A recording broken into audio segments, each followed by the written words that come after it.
नमस्कार। आज हम कक्षा 10 की पुस्तक स्पर्श की कविता मधुर मधुर मेरे दीपक जल की व्याख्या करेंगे, जिसकी कवित्री महादेवी वर्मा जी हैं।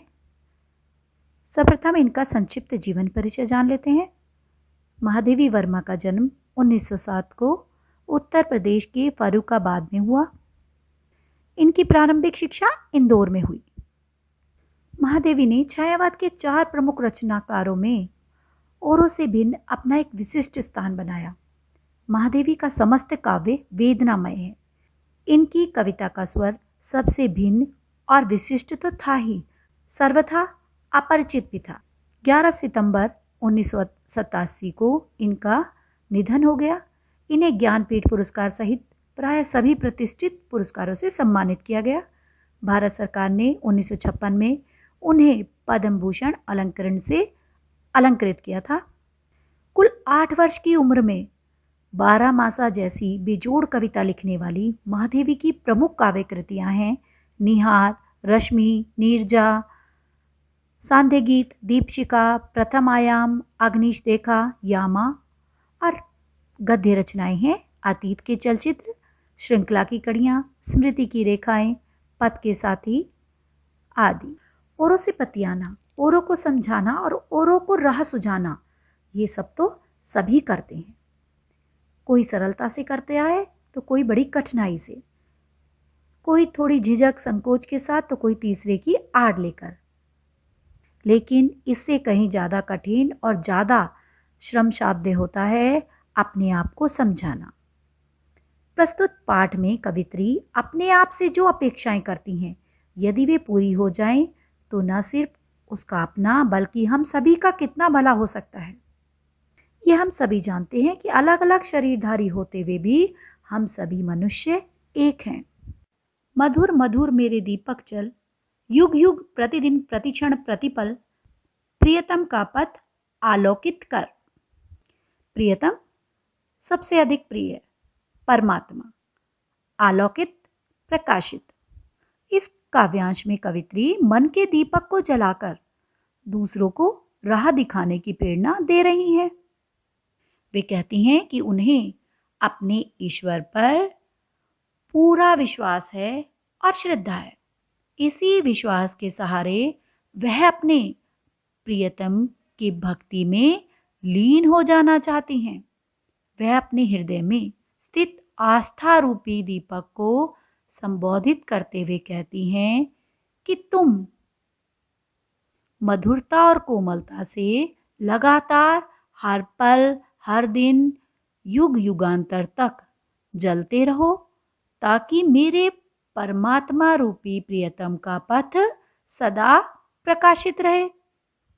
यानी ईश्वर के प्रति उनका विश्वास कभी ना टूटे। भाव यह है कि उनका ये आस्था रूपी दीपक कभी बुझे नहीं।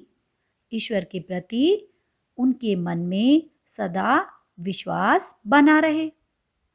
सौरभ फैला विपुल धूप बन, मृदुल मोम सा घुल रे मृदु तन, दे प्रकाश का सिंधु अपरिमित, तेरे जीवन का अणु गलगल, पुलक पुलक मेरे दीपक जल।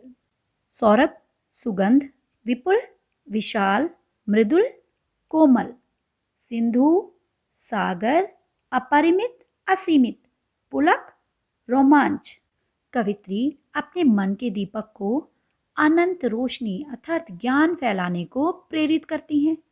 वे अपने तन को, अपने शरीर को कहती हैं कि जिस प्रकार धूप या अगरबत्ती खुद जलकर सारे संसार को सुगंधित करते हैं, उसी तरह तुम अपने अच्छे कर्मों से इस जग को सुगंधित करो। कि जिस तरह मोम जलकर सारे वातावरण को प्रकाशित करता है, कि चारों तरफ प्रकाश का संचार करता है, उसी तरह वह शरीर रूपी मोम को जलाकर अपने अहंकार को नष्ट करने और पिघलने का अनुरोध करते हैं।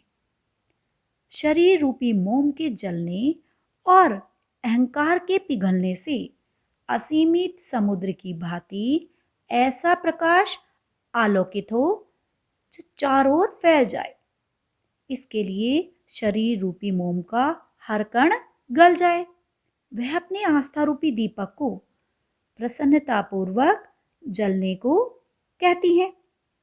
कहने का तात्पर्य यह है कि अज्ञान का अंधेरा बहुत गहरा होता है। इसे दूर करने के लिए तन मन दोनों न्योछावर करने होते हैं। वे ईश्वर की भक्ति में पूर्णता लीन हो जाना चाहती हैं। सारे शीतल कोमल नूतन मांग रहे तुझसे ज्वाला कण, विश्व शलभ सिर धुनता कहता मैं, हाय न जल पाया तुझ में मिल, सिहर सिहर मेरे दीपक जल। नूतन नए, ज्वालाकण आग के कण, शलभ पतंगा, सिहर कांपना, सिर धुनना पछताना।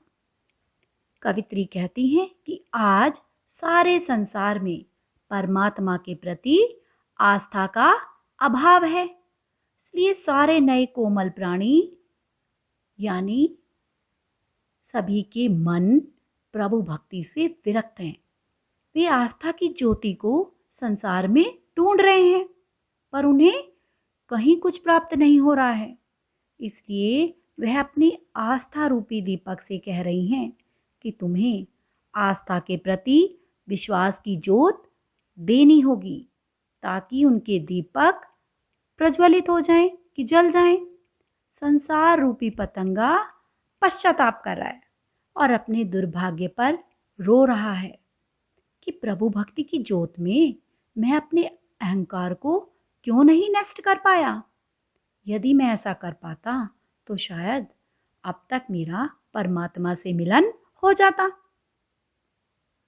उस पतंगे को मुक्ति देने के लिए वह आस्था रूपी दीपक को कांप कांप कर जलने के लिए कहती हैं। जलते नभ में देख असंख्यक, स्नेहहीन नित कितने दीपक, जल में सागर का उर जलता, विद्युत ले घिरता है बादल, विहस विहस मेरे दीपक जल।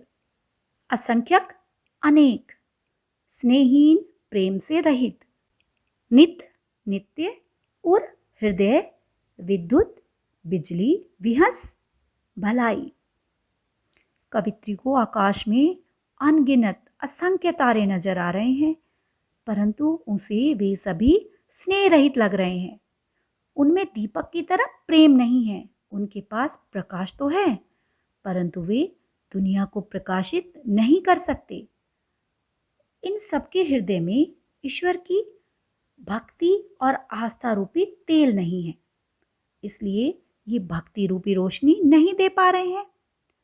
जिस प्रकार सागर का अपार जल जब गर्म होता है तब भाप बनकर आकाश में बिजली से घिरा हुआ बादल में परिवर्तित हो जाता है, ठीक उसी भांति इस संसार में भी चारों ओर लोग ईर्ष्या और द्वेष से जलते रहते हैं।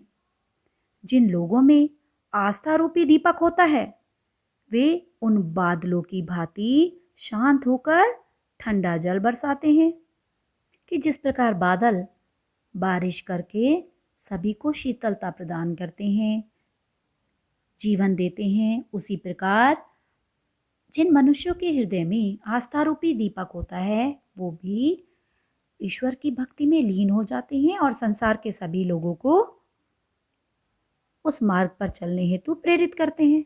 मगर ईर्ष्या द्वेष वाले लोग क्षण भर में बिजली की तरह नष्ट हो जाते हैं। इसलिए कवित्री दीपक को हंस हंस कर लगातार जलने के लिए कह रही हैं, ताकि प्रभु का पथ आलोकित रहे और लोग उस पर चल सकें। आशा है यह कविता आपको स्पष्ट हो गई होगी। धन्यवाद।